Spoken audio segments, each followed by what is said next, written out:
자, 이번 시간 논의 드릴 주제는 집합 건물법에 관한 주제가 됩니다. 자, 우리 민법 중에서요, 민사특별법의 한 내용으로 다뤄지고요. 1년에 한 문제가 구성이 되게 됩니다. 상당히 까다로워요. 특히나 일반적인 민사법, 민법 교재들 보게 되면 집합 건물법을 다 카피를 하고 거기다가 좀 불안하니까 판례로 떡칠을 하고요. 그러니까 못 풀지. 그래서 일단 집합건물법은요 아셔야 됩니다. 아셔야지 이게 이해가 되는 그런 영역이에요. 그래서 사실 이게 진짜 어렵게 나올 때는 등기법 파트에서 이슈가 되는데 등기법 할 때는 버리시면 됩니다. 자, 15년, 20년 사이에 한 문제 정도가 구성이 되게 돼요. 그래서 출제 빈도가 너무 낮고 외울 게 너무 많아. 그리고 그 문제 내용까지도 이 민법 파트에서 이걸 다 소화를 해 주셔야 됩니다. 그래서 자, 집합 건물법이라고 하는 거 구분 건물, 집합 건물 같은 말입니다. 그래서 과거에는 구분 건물이라는 용어를 썼어요. 구분 소유권이라는 용어도 그래서 파생되는 용어고요. 지금 법 바꿔서 집합 건물, 아파트, 상가 등을 의미하게 됩니다. 그래서 요건 세트로 가는 거예요. 그래서 아파트를 산다라고 전제가 되면 101동 204호로 샀다. 그러면 204호 그 내부 공간 우리가 전유 부분이라고 부르게 됩니다. 한편 엘리베이터라든가 계단을 통해서 204호까지 가는 그 공간 이걸 공용 부분이라는 용어로 쓰게 됩니다. 한편 그 아파트에 경로당이 있다라고 한다면 이것도 공용 부분이 되게 됩니다. 그래서 공용 부분은요 당연 공용 부분이라는 개념과 규약상 공용 부분이라는 개념 두 가지로 대별을 해 보게 됩니다. 당연 공용 부분은 복도 같은 걸 얘기합니다. 이에 비해서 규약상 공용 부분이라고 하는 것은 등기법상 공부를 했는데요. 바로 경로당 같은 걸 얘기합니다. 등기법상은요, 이 규약상 공용 부분에 대해서는 원래 등기부가 3개 페이지잖아요. 표제부, 갑구, 을구. 근데 규약상 공용 부분은요, 소유자, 소유권 외 권리라는 개념이 있을 수가 없잖아요. 그래서 표제부만 두게 된다. 근데 이 규약상 공용 부분에 대해서 공용 폐지라고 하는 걸 결의를 하게 됩니다. 그 아파트에서 더 이상 어르신들이 한 명도 없어. 어떻게 하다 보니까. 그래서 경로당을 없애기로 한다. 그걸 판다. 그걸 산 사람은 지체 없이 소유권 보존기를 해야 된다. 이런 게 등기법상 이슈가 되게 됩니다. 한편 집합 건물 관련해서 부동산 학개론 영역에서는 감정평가 파트에서 논의 쟁점이 되죠. 감정평가로 할 때요, 원가법, 적산법 이걸 묶어서 원가 방식. 그 다음에 비교 방식이라고 해서 거래 사례 비교법, 임대 사례 비교법, 혹은 토지 관련해서 공시지가 기준법, 수익 방식이라고 해서 수익 환원법과 수익 분석법 이런 식으로 대별해 보죠. 그래서 집합 건물에 관한 주된 감정 평가 방법은요, 거래 사례 비교법에 따르게 됩니다.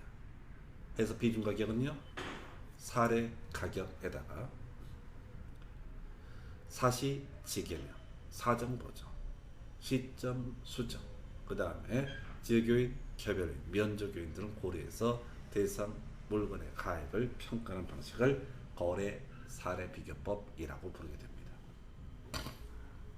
지금 제가 드리는 말씀이 학개론, 감정평가론 이해를 공부를 안 했으면 헷갈릴 테고, 아까 우리 집합 건물 관련해서 규약상 공용 부분이라고 하는 것, 규약상 공용 부분, 공용 폐지가 있게 되면 지체 없이 소유권 보존기를 해야 된다. 이런 내용은 등기법에서 하는 얘기입니다. 제가 이 말씀을 드린 건 잘난 척하려고 하는 것이고, 본질적으로는 여러분들이 이 강의를 한 번 듣고 끝낼 게 아니라 두 번, 세 번 반복을 해서 듣다 보면 여러 가지 과목들이 매칭되는 것들을 이해를 하시게 될 겁니다.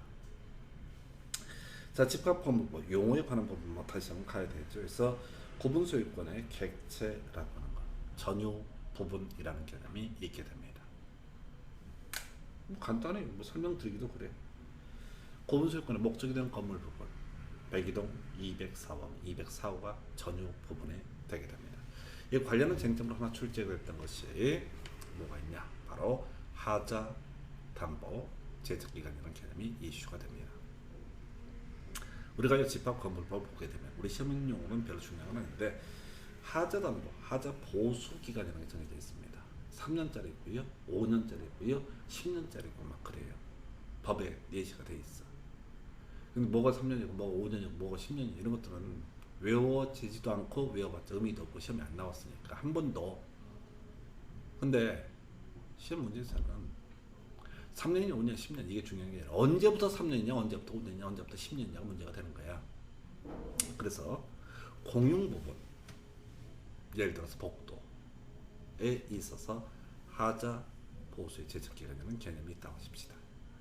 또 전유 부분에서 하자 보수, 하자 담보의 제적 기간이라는 개념이 있습니다. 제적 기간이라고 하는 것은 세법에서 주로 논의를 하게 되는데 권리의 행사 간기간이라는 의미를 가지고 있죠. 그래서 이 전유 부분에서 하자 담보의 제적 기간이라고 하는 거 법원 소유자에게 인도된 날부터 기산을 하게 됩니다.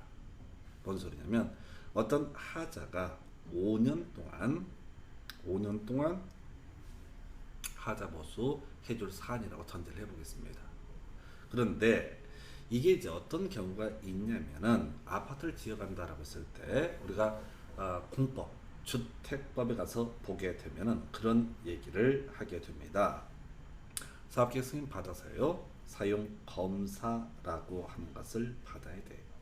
만약에 건축법을 적용을 받는다라고 하면 사용 승인이라고 하는 것을 받아야 됩니다.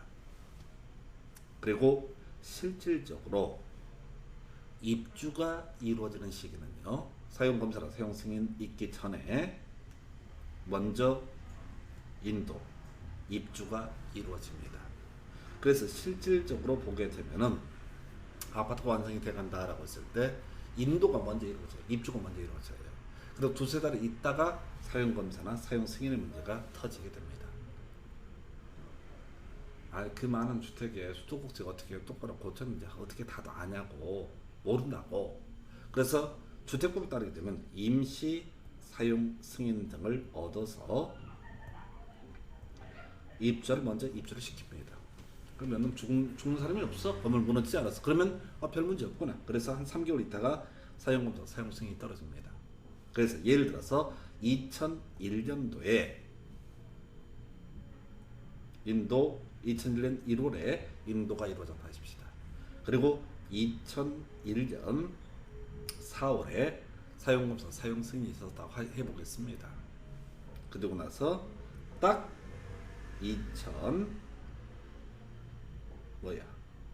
5년, 2년, 3년, 4년, 5년, 6년 되겠구나. 2006년 1월 2일에 하자가 발생했습니다. 어디에? 전유 부분에 하자가 발생했습니다. 근데 이게 이 하자가 5년짜리 하자가 되게 된다. 5년 동안 담보해주는 하자라고 전제를 해보겠습니다. 그러면 이 사람이 1월 1일 날 입주했다고 그랬어요. 1월 2일, 5년 후 1월 2일 이때 건물 지은 놈한테 하자 보수를 청구할 수 있을 것이냐? 할 수 없습니다. 왜? 전유 부분의 하자 담보 기간이라고 하는 것의 기산점은 인도된 날부터 기산합니다. 한편 복도가 2006년 1월 1일 날 복도가 5년짜리 하자에 걸렸다라고 한다면 건물 지은 사람에게 하자 보수 청구할 수 있습니다. 5년이 경과되지 않기 때문에. 공용 부분은 사용검사 사용 승인일부터 하자 담보의 제적 기간을 따지게 됩니다. 이해되셨나요? 이해되겠지. 근데 헷갈려 또 잊어버려. 벌써 좀 된 노래 같은데. 전인권이라는 가수가 있죠. 전인권. 요즘 그나마 최근 노래가 걱정 말아요 그대 이렇게. 걱정 말아요. 전임 전유 부분의 하자 제적 기간은 언제 인도한 날부터 따지게 된다. 외울 때 전인도 이렇게 외우시는 거예요. 이걸 텍스트로 외우시게 되면 여러분들 외울 게 많기 때문에 헷갈려요. 전인도 누구냐?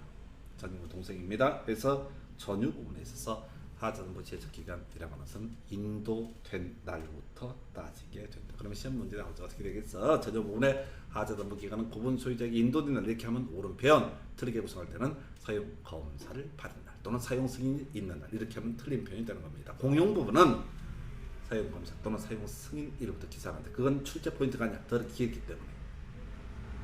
제가 줄여서 사용 검사, 사용 승인 이런 식의 표현을 쓰는데 주택 법령상 사용 검사 또는 건축 법령상 사용 승인 이런 식의 표현을 쓴단 말이야. 건축법 제 몇 점 몇 항에 따른 사용 승인, 건축법 주택법 제 몇 점 몇 항에 따른 사용 검사는 용어를 쓰니까 출제를 못해. 더 이렇게 길어가지고.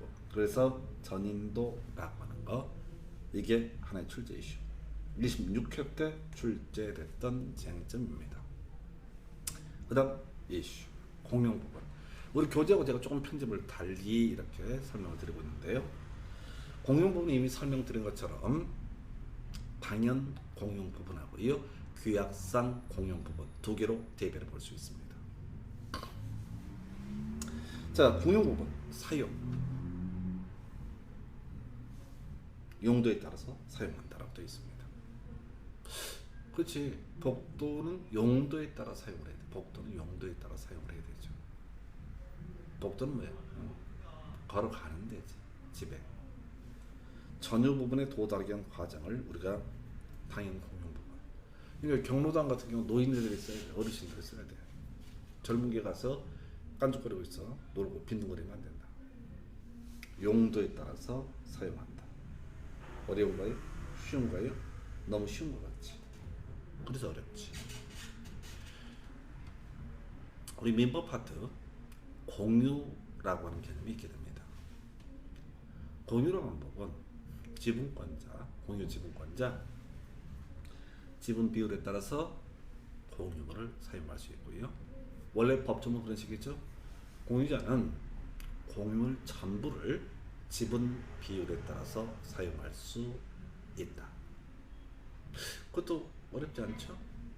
다시 공유자 공유물 전부를 지분 비율에 따라 사용할 수 있다. 뭐 이거 강조했으니까 기억을 할 때도 있겠지. 근데 각 공유자 공용 부분을 용도에 따라 사용할 수 있다. 이 망할 놈들이 그 문제 구성할 때 어떻게 냈냐면 각 공유자 공용 부분을 지분 비율에 따라 사용할 수 있다라고 해서 틀리게 구성했던 바가 있습니다. 답이 됐던 적이 있습니다. 더럽게 어려웠던 적이 있습니다. 복도는 지분 비율에 따라 사용하는 것이 아니라 용도에 따라 사용한다. 그러니까 같은 아파트에 뭐 하나의 라인에 한쪽은 33평, 한쪽은 45평 이렇게 되어 있다고 했을 때 45평 아저씨는 막 복도를 몸으로 굴러다니면서 쓸 수 있다가 아니라 용도에 따라 사용할 수 있다. 그래서 각 공유자는 이라는 표현이 나오기 때문에 공유에 있어서는 공유물 전부를 지분 비율에 따라 사용할 수 있다. 네, 요 얘기랑 헷갈리고 착각을 하실 수 있는 부분이 되겠습니다.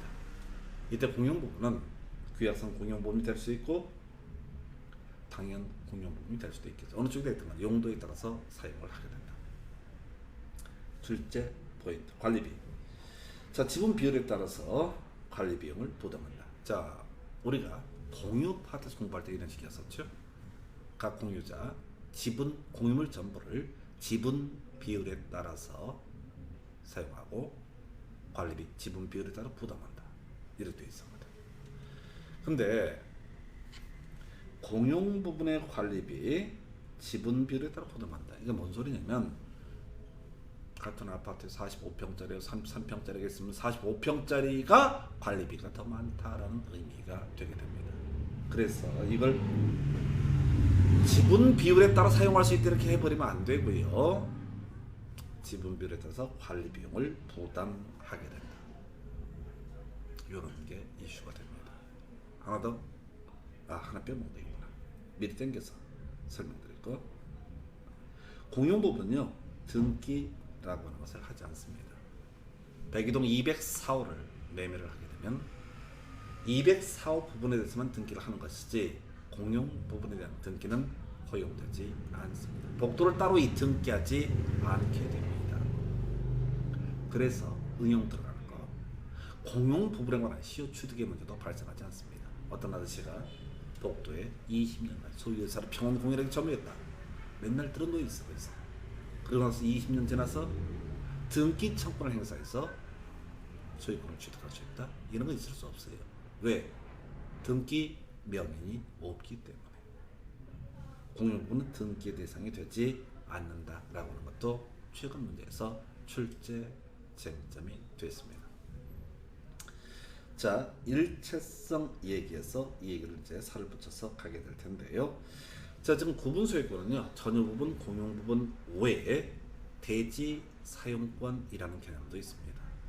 아파트가 존립하기 위해서 그 토지를 사용하시는 권리, 이걸 우리가 대지 사용권이라고 그러고 등기법에서 한두 번 이슈를 삼습니다. 바로 소유권, 대지권, 지상권, 대지권, 임차권, 대지권 뭐 이런 식으로 해서 소유권에 근거해서 건물을 지어 올리게 되면 소유권, 대지권이 될 테고, 지상권이나 임차권에 근거해서 거기다 집합 건물, 구분 건물을 지어 올리게 되면 그때는 지상권, 대지권, 임차권, 대지권이라는 개념이 있게 됩니다.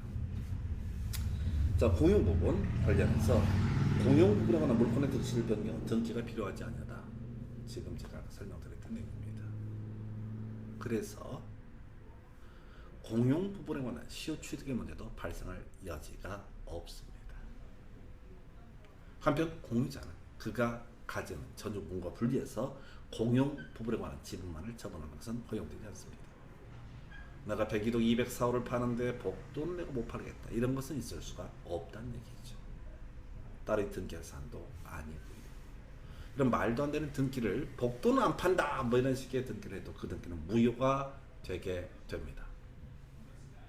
한편 대지 사용권과 일체성이라고 하는 거 이렇게 되어 있습니다. 구분 소유자는 규약으로 달리 정하지 않는 한 그가 가지는 전유 부분과 분리해서 대지 사용권만을 처분할 수 없다. 그래서 아까 지금 공용 부분에 관한 지분권만을 처분할 수 없고 대지 사용권만을 처분할 수 없게 된다. 그래서 구분 소유권이라고 해서는 전유 부분, 공용 부분, 대지 사용권이라고 하는 것이 세트로 움직이게 된다라고 이렇게 해석을 하게 됩니다. 한편 대지 사용권, 이게 우리 아파트 재건축 재건축 아파트가 나오면 지분권 얘기가 나옵니다. 독립 지분이 얼마냐? 지분이 크면은, 만약에 지분이 크면은 재건축할 때 메리트가 있는 것이고, 지분이 작으면은, 토지권의 지분이 작을 때는 메리트가 별로 없는 거죠. 대지 위에 구분 소유권의 목적에 건물이 속하는 한 동의 건물이 있을 때 그 대지의 공유자, 그 건물 사용에 필요한 범주에 있는 대지에 대해서 분할 청구하지 못한다. 그러니까 재건축 아파트에서 토지를 공유를 하고 있단 말이죠. 원래 우리가 민법 공유 파트에서 공부하실 때 공유자는 다른 공유자에 대해서 분할 청구라고 하는 것을 할 수가 있게 되죠. 그런데 이렇게 집합 건물이 존재하고 있는 상태에서는 분할 청구라고 하는 것은 허용되지 않는다. 그래서 아까 공용 부분, 지분 비율에 따라 사용하는 것이 아니라 용도에 따라서 사용하게 되는 것이고, 관리비는 지분 비율에 따라 부담하고요, 공유니까. 그러나 대지 사용권은 공유임에도 불구하고 분할 청구라고 하는 것을 할 수가 없다. 이게 구분 소유권의 의미가 되게 됩니다. 이게 첫 번째 출제 포인트. 두 번째, 우리가 단독 건물이고 단독 소유권이면 혼자서 관리하면 되는 거죠. 근데 아까 우리가 관리 비용, 지분 비율에 따라 부담한다 뭐 이런 거 썼잖아요. 바로 구분 건물의 관리에 관한 주제가 하나 이슈. 용어 두 개 기억하셔야 됩니다. 위원과 관리인이라는 개념을 기억을 해 주셔야 됩니다. 출제 포인트는 위원은 구분 소유자 중에서 선출되게 되고요. 관리는 구분 소유자일 필요가 없다라고 하는 게 출제 이슈입니다. 이게 이제 뭐냐면 구분 건물의 관리를 결정하는 것은 관리단 집회라고 하는 것입니다. 구분 소유 관계가 성립하게 되면은 당연히 따로의 의결 행위가 없어도 구분 소유자 전원으로 구성되는 관리단 집회라고 하는 것이 구성되게 됩니다. 아파트 한 동이 10명 소유자로 구분 소유 관계가 성립이 됐다라고 한다면 그 10명의 소유자로서 소유자가 주체가 되는 관리단 집회라고 하는 것이 만들어집니다. 근데 우리 아파트 같은 거 보시게 되면은 그런 거 있잖아요. 입주자 대표회의에 해당하는 개념. 이걸 관리위원회라고 얘기를 하게 됩니다. 그러니까 소유자가 다 모여서 아파트에 관한 일정한 의사결정을 하기 어렵다는 얘기죠. 그래서 몇 명을 뽑아서 그들이 의사결정을 하죠. 집합건물법에 따르게 되면 구분 건물에 관리된 의사결정 바로 관리위원회에서 담당을 합니다. 그럼 관리위원회에서 청소도 하고 관리위원회에서도 위원회에서 뭐 청소하시는 분 고용하고 이렇게 하는 건 아니고요. 실질적으로 관리사무소라는 개념이 있죠. 이걸 이름하여 우리 법에서는 관리인이라는 용어를 쓰게 됩니다. 그러니까 실제 관리하는 사람, 우리가 눈에 보이는 육안으로 보이는 사람은 뭐라고 한다? 관리사무소 소장님 같은 사람을 우리는 관리인이라고 부르게 됩니다. 그래서 어떤 의사결정을 담당하는 관리위원회, 여기 위원이 있겠죠. 이 위원은 구분 소유자 중에서 선출하게 됩니다. 관리위원회 위원은 반드시 구분 소유자 중에서만 선출할 수 있습니다. 그런데요, 관리인은요, 구분 소유자일 필요가 없다라고 이렇게 선언을 하게 됩니다. 구분 소유자일 필요가 없다. 관리는 뭐 이제 나름의 자격, 주택관리사 보호 자격증이라든가 뭐 이런저런 몇 가지 자격증 등을 가지고 그 사람을 고용을 하는 거지. 뭐 임차인이 돼도 아니 그 동네 그 아파트 단지 세입자가 되는 사람이 관리사무소 소장을 할 수도 있잖아요. 또는 관리사무소 소장이 되고 나서 그 아파트로 세입자가 될 수도 있는 것이고, 관리사무소 소장님이 그 아파트로 소유권 아파트를 사가지고 이사를 들어올 수도 있잖아요. 이거는 관리는 구분 소유자여도 무방하지만 꼭 구분 소유자일 필요는 없다라고 하는 겁니다. 여러분 이 과정을 통해서 그저 마음속에 위원은 구분 소유자 중에서 관리는 구분 소유자일 필요가 없다라고 하는 거. 이게 어려워. 어렵다기보다는 우리가 집합건물이라는 개념 자체가 여러분 머릿속에 상정이 안 돼 버리면은 관리인과 관리위원회, 위원회 차이, 요게 헷갈리거든. 그래서 굳이 개념을 잡자면 일정한 구분 건물의 관리가 있어서 의사결정을 하는 사람을 가리켜서 뭐라고 한다? 관리위원회라고 부르게 됩니다. 관리단 집회는 뭐 논의할 실력도 없어요. 뭐 시험 지문에 관리단 집회 나오더라도 무시해버리면 돼. 한편 위원은 구분 소유자 중에서 선출해야 되고요. 관리인이라는 사람은 구분 소유자일 필요가 없다라고 이렇게 선언을 합니다. 이 정도가 집합건물법에서 다루는 두 번째 주제가 되게 됩니다. 세 번째, 재건축액이 최근에 이슈가 되죠. 세 개 중에 하나가 구성하는 재건축이요. 첫 번째, 구분건물, 뭐 상가. 이게 그 뭐죠? 아파트는 말이죠. 재건축하고자 할 때 도시민주관경 정비법이라는 특별법을 적용을 합니다. 그래서 공법 공부하실 때 주택단지 안에 재건축 4343, 주택단지 밖에 재건축 4331, 재개발 4321의 동의를 받아서 시장으로서 인가를 받아서 재건축 조합, 재개발 조합을 설립할 수 있습니다. 나중에 공법에서 공부할 주제예요. 다시 재건축을 한다라고 했을 때는 기본적으로 집합건물법을 적용합니다. 이게 일반법이에요. 그래서 상가 건물에 재건축을 하고자 할 때는 집합건물법을 적용합니다. 그런데 주택의 재건축 관련해서는요, 특별법인 도시민 주거환경 정비법을 적용을 하게 됩니다. 10년 동안 3번인가 나왔던 거죠. 재건축하면 결의 요건. 구분 소유자 5분의 4 이상의 동의, 그러면 의결권 5분의 4 이상의 결의에 따른다. 5분의 4, 5분의 4. 구분 소유자 수는 어렵지 않죠.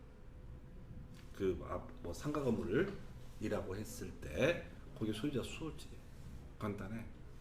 그런데 의결권 5분의 4 얘기는 뭐냐면은 평수가 넓은 사람이 있고 평수가 작은 사람이 있을 거란 말이에요. 그때는 단순히 머릿수만 갖고 쇼부를 보는 것이 아니라 의결권 5분의 4 이상의 동의도 얻어야 됩니다. 이게 재건축을 위한 결의 요건이라는 개념이 되게 됩니다. 5분의 4, 5분의 4. 되게 문제 쉽게 구성할 때 거저주는 문제죠. 이건 이제 알았다는 전제하에서. 그래서 통계적으로 의미하죠. 한 10년 동안 2번인가 3번 나왔어. 이것만 가지고도 5분의 4, 5분의 4. 가로놓기, 기형, 연애, 얼마 알바하는 것을 연결하시오. 또는 5분의 4, 5분의 4가 필요한 게 뭐냐? 재건축 결의. 나머지 쫙 써. 나머지 모르지. 재건축 결의만 제일 세. 5분의 4, 5분의 4. 결의 내용 23인가 22에 또 나왔었죠. 대가리 따서 외우셔야 됩니다. 설금 분석. 그러니까 재건축 5분의 4, 5분의 4의 동의를 얻어서 재건축을 하기로 결의를 할 때는 때려 부십시다, 새로 지읍시다 라고 해서 이게 이제 재건축 결의의 본질일 텐데, 설계 개요. 몇 층짜리를 뽑고 평수는 얼마나 뽑고 이런 식의 내용이 설계 개요. 새 건물을 설계 개요. 두 번째, 새 건물을 지으려면은 기존 건물 철거해야 되겠죠. 돈 들어가겠죠. 그 다음에 새 건물의 신축에 드는 비용을 계략적으로 산정한 금액. 철거 비용과 건축비의 계략적 금액이라고 하는 거. 그리고 이제 그럼 이 돈을 토탈 뭐해서 20억이 들어간다고 했을 때 20억을 누가 부담을 할 거냐, 공소유자 어떻게 분담을 할 거냐, 비용의 분담에 관한 사. 그럼 이제 분담했으면은 새 건물의 고분소유권 귀속에 관한 사에서 누가 몇 평을 차지하게 될 거냐, 또는 평수가 그렇다 할지라도 뭐 1층을 또는 9층을 누가 차지할 거냐. 설금 분속이라고 하는 거, 설계 개요, 철거 및 건축에 드는 비용을 계략적으로 산정한 금액, 비용의 분담에 관한 사항, 새 건물 고분소유권 귀속에 관한 사항. 그래서 설금 분속이라고 하는 거, 요거 설금 분속이라고 하는 거, 요것도 가끔씩 출제 쟁점이 됩니다. 자, 그래서 지금 이제 재건축 결의를 할 때 5분의 4, 5분의 4 이상의 승낙, 동의 필요하다고 했습니다. 그러면은 동의 안 한 사람 어떻게 할 거냐? 요거는요, 공법에서 2번 나옵니다. 도시민 주거환경 정비법에서는 재건축 결의 동의하지 않는 사람 재건축 조합원이 될 수 없고요. 그 사람에 대해서는 법원의 판사가 얼마에 팔아! 라고 하는 매도 청구라고 하는 것을 할 수 있습니다. 우리 시험은 거의 다루지지 않아요. 다만 주택법에서 공법 얘기입니다. 주택조합, 리모델링 주택조합 일정한 동의 요건이 있는데요.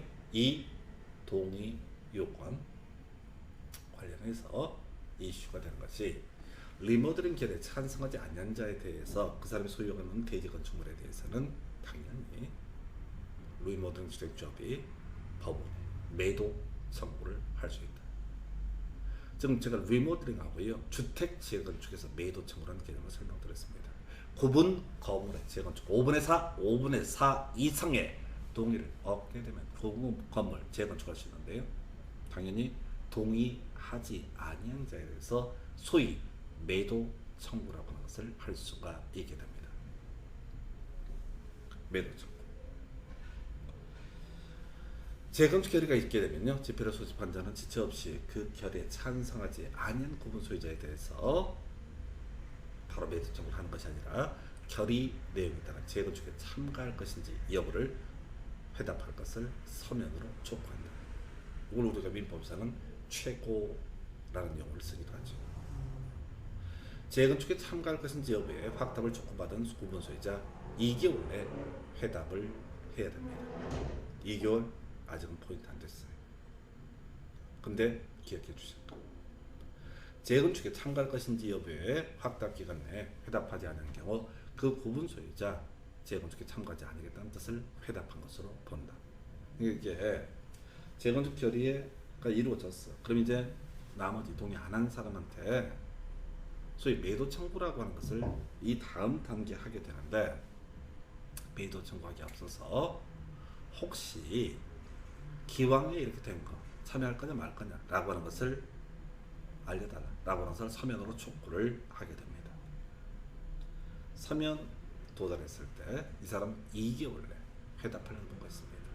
근데 2개월 지나다가 쌩깐다, 가압합도 말이 없다, 그러면 이때는 거절하는 것으로 안 하겠다는 뜻을 회답한 것으로 본다. 그래서 최근 문제에서는 이 쓸데없는 걸 갖고 답을 구성을 했어요. 그래서 재건축 관련해서 제일 많이 나왔던 게 5분의 4, 5분의 4 얘기, 그 다음에 23회 때 설금 분석.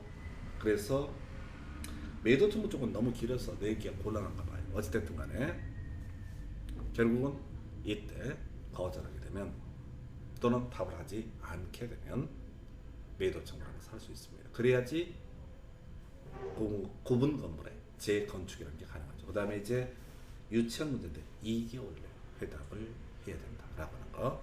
이거 나왔으니까 바로 앞에서 장난친 것들 이렇게 보게 됩니다. 그래서 이렇게 집합건물법이라고 하는 주제는요, 총 세 가지, 구분 소유권에 관한 얘기하고 구분 건물에 달리 구분 건물의 재건축, 이렇게 세 가지 이슈를 가지고 출제 쟁점을 삼게 됩니다. 그래서 자, 이렇게 해서 우리가 이제 소유권 중에서요, 부동산 실명법에 관한 내용과 집합건물법, 보통 일반적으로 공부하실 때는 민사특별법이라고 해서 따로 이 때 내에서 공부를 하는 게 일반적인 모습인데, 우리 이제 등기 얘기랑 같이 맞물려서 명시택 얘기 살펴드렸고, 집합건물법, 자 소유권의 객체와 관련된 좀 특수한 경우죠. 그래서 이렇게 설명드렸습니다. 자, 이렇게 해서 소유권에 관한 내용 정리, 다음 시간에는 자 용익물권 지상권부터 설명드리도록 하겠습니다. 자, 수고하셨습니다.